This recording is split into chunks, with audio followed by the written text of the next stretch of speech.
Welcome back for another deep dive, and today we're heading back into Okinawan history. Always a fascinating place to be. Oh, absolutely. Yeah? And we're going to be tackling a story that's a blend of history, legend, and who knows, maybe even a little political maneuvering thrown in for good measure. We're going to be looking at Shunten, Okay.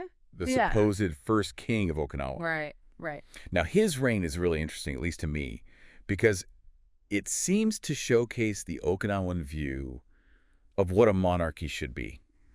And this is in contrast to what was happening at the time in mainland Japan. Absolutely.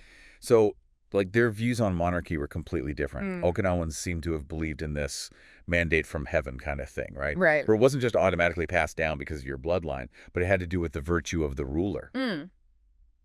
So if a king turned out to be a real jerk, Right. the people could actually, get rid of him. Yeah. And heaven's mandate, heaven's favor would shift over to, somebody who is more deserving. It could be, somebody else within the family. It could be a completely different family. Yeah, I mean, that's a very different system than you had in Japan at the time, which had this idea of divine right, Completely different. where it passes down through a single lineage, no matter what. Yeah, I mean, it doesn't matter if you're the worst person who's ever lived. Doesn't matter if you're a saint, it doesn't matter. You're in that line. You're the one. Right. If you're a bloodthirsty tyrant, Yeah. you're still the guy. Yeah. Right. Like you're ordained by heaven. It's your gig. It's your birthright. Exactly. And it's very interesting how those two different views, I mean, obviously we're going to be talking about how Okinawa and Japan end up having a long and complicated relationship. Yeah. But it makes you wonder, even from the start, like how did these two different views kind of play out? Yeah. And it's interesting, too, because Shunten is legendarily connected to Japan as well, right? Right. Because his father is said to be none other than Minamoto no Tametomo, Okay. who was this legendary Japanese warrior who was exiled to the islands. So it's like this kind of crazy, almost movie plot, right? Yeah. Where you've got this, this exile from Japan who ends up connecting with this, burgeoning nation in a way. Right. And it makes you wonder, like, how much of what we know about this time period is actually rooted in historical fact versus, generations of storytelling and myth making and all of that. It's a very good question, and it's something that we run into a lot, when studying history from long ago, because we're talking about a time period where, the story of Tametomo is really this blend of fact and legend, and it's not really documented until centuries after the supposed events took place. Right. So you always have to take it with a grain of salt. But on the other hand, it is still useful to a degree because it gives us a window into how people at a later time period, were thinking about these events, how they were crafting narratives, what was important to them to kind of pass down. Makes you wonder if it was embellished over time. Right. Oh, It's like, yeah. if there were certain people in power who are like, you know what, we could change this story just a little bit and it would really help us out. Yeah, history is written by the victors, right? So that's always something to keep in mind. But what's interesting here is whether it's completely true or not, it does offer us this window, this glimpse into a time of great change in both Okinawa and Japan. Yeah. It shows this really complex relationship that already exists between these two, places, these two peoples. And it also kind of illustrates how these historical narratives can be used, as these tools to navigate power dynamics, even centuries later. For sure. So let's get a little bit more into Tametomo himself. Oh. So he's almost like this larger than life figure. He was known for his crazy strength. Right. His archery skills. Yeah. I mean, they say that he was such a good archer that his right arm was actually longer than his left arm. Yeah, I know. You can't help but picture it, right? Like, what kind of advantage would that give you? No wonder he was such a legend. Right. People probably told stories about this guy. Oh, I'm sure. And it makes you realize to understand how someone like him could wash up on Okinawa shores and have any kind of impact. You have to understand what was happening in mainland Japan at the time. It's the 12th century, and let me tell you, Japan was a mess. You had different clans all vying for control, all trying to get the emperor on their side, alliances shifting constantly, power struggles left and right. It's a chaotic time. Yeah, and right in the thick of it is Tametomo, right? Exactly. He's a member of this very powerful clan, the Minamoto clan. But instead of, riding the wave of his family's power, he ends up getting caught in this dangerous game. Yeah. And it doesn't work out so well for him. No. Yeah. He ends up exiled. That's right. And exile during that time was no joke, right? This wasn't just like, oh, you're going to go, sit on a beach somewhere and relax for a little while. This was a way to eliminate your rivals. Yeah. This was a power move, pure and simple. For sure. And for Tametomo, I mean, this wasn't just like a slap on the wrist. He's banished to this remote outpost about as far away from Japan's political heart as you could get. I mean, talk about a harsh reality check, even for someone of his stature. I mean, exile was designed to crush you, crush your spirit, take away any ambition you had. But if the legends are even halfway true, Tametomo, he wasn't the kind of guy to just fade away quietly. Oh, no. This is a warrior we're talking about. Exactly. So the story goes that after years in exile, he cooks up this daring escape, gets a band of loyal followers together, sets sail. And get this, their plan was to hook up with his powerful father-in-law back in Kyushu. Oh, wow. It was a chance, maybe, just maybe, to get back in the game.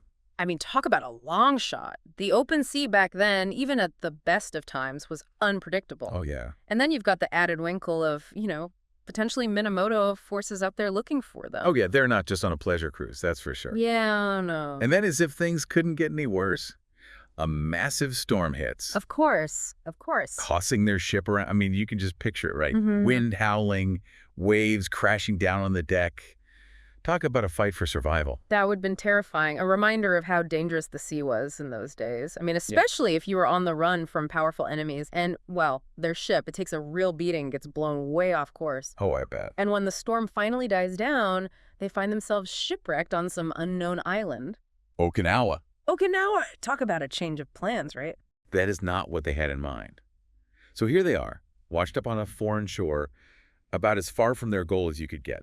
You could see how Tametomo might have just given up right there. Yeah, it would have been understandable. But he doesn't. He faces this, this twist of fate with that same kind of toughness that he showed on the battlefield. He was a survivor. Oh, yeah. They're discovered by the local lord, the guy in charge of the Osato district. And this lord, he sees something in Tametomo, Yeah. this inherent strength, a natural air of command. And instead of treating him like a castaway, he welcomes him as a guest. Wow. That really says a lot about the Okinawans back then, It does. Their hospitality, this willingness to embrace outsiders. Even those who, show up on their doorstep after a shipwreck. Yeah, literally. And this is where Tametomo's story takes, well, I don't know, maybe an even more interesting turn. More interesting. How so? Because instead of lamenting his situation, he decides to embrace this new chapter. He ends up marrying the Okinawan chieftain's daughter, creates a powerful link with this new land. I mean, can you imagine the cultural exchange going on here? Oh, I can only imagine. High-ranking Japanese warrior integrating into Okinawan society. You've got a fusion of customs, of traditions. It's an incredible thought. It's fascinating. And it's from this union, from this marriage, that a son is born. And his name was Shunten. Shunten. The very same Shunten who, legend tells us, grew up to become the first king of Okinawa. Wow. So this exiled warrior, running for his life, he ends up, even if unintentionally, setting in motion this chain of events that shapes the destiny of, well, an entire island nation. Talk about a legacy. Talk about legacy. But, and I think this is really important, even though this story gets passed down for generations, it isn't doubly written down in any official way until centuries later. Long after Tametomo and Shunten are long gone. Yeah, it makes you wonder how much it might have changed over time just through the retelling, right? Exactly. And those intervening centuries, they weren't exactly easy on Okinawa. I mean, eventually the island falls under the control of the Shimazu clan of Satsuma. Ah, the Shimazu. Powerful bunch. They were the real power brokers in southern Japan. Big ambitions. And their own agendas. Which makes you wonder, how much influence did they have over this version of the story, right? It's a valid question. Did they maybe tweak the narrative a little bit, to make themselves look better? To create this kind of historical connection between Okinawa and Japan, one that would make their rule seem more legitimate. It's a theory. I mean, after all, history is written by the victors, or at least that's what they say. It's like trying to figure out what really happened in a game of telephone, right? Yeah, exactly. Like it gets passed around so many times, and by the end, who even knows what the original message was? Except in this case, the stakes are a little bit higher than just a silly game. Oh, absolutely. The story of Shunten's reign, his connection to Tametomo, it's become this foundational narrative in Okinawan history. And it's easy to see how, with a little push here, a little nudge there, a powerful group like the Shimazu could shape that story to fit their own goals. Exactly, because if you can control the narrative, you can control how people understand the past. Mm-hmm. If you control how people understand the past, well, you can influence how they think about the present, too. Right, right. You can even influence how they think about the future. But even if we accept that the Shimazu might have embellished things a bit, I think there's still something really important here. What's that? The legend of Tametomo, whether it's entirely accurate or not, it highlights this really complex relationship between Okinawa and Japan. It shows that these two places, these two cultures, they have been intertwined for centuries, even if it wasn't always a peaceful or equal partnership. That's a good point. So we're left with this fascinating story that gets passed down through generations, eventually written down under the watchful eye of this, pretty powerful Japanese clan. Yeah. And at the center of it all, you have this almost larger-than-life figure, Minamoto no Tametomo, The warrior. the exile. And maybe, just maybe, the father of Okinawa's very first king. It really makes you think, Even way back then, events that seemed isolated, they could have these ripple effects that echoed down through history, shaping the destinies of entire nations. Well, that just about wraps up our deep dive into Okinawan history for today.